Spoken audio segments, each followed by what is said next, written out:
สบายดียามแรงเนาะ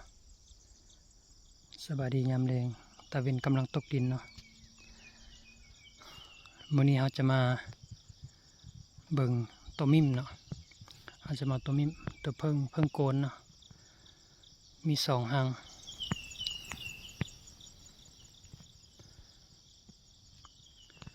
กำลังคำเนาะเราจะเอาอยู่นี่มีหางหนึ่งเข้าอยู่นี่เนาะ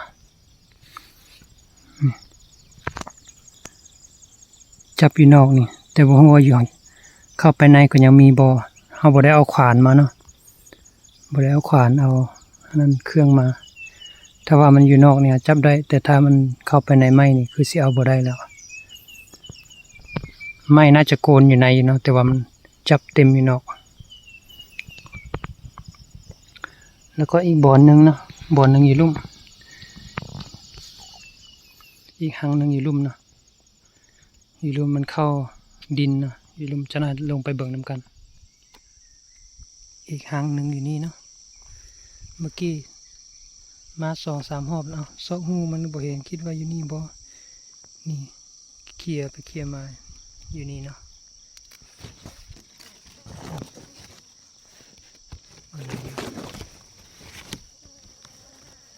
อยู่ในหูเนาะอยู่ในดินตัวนี้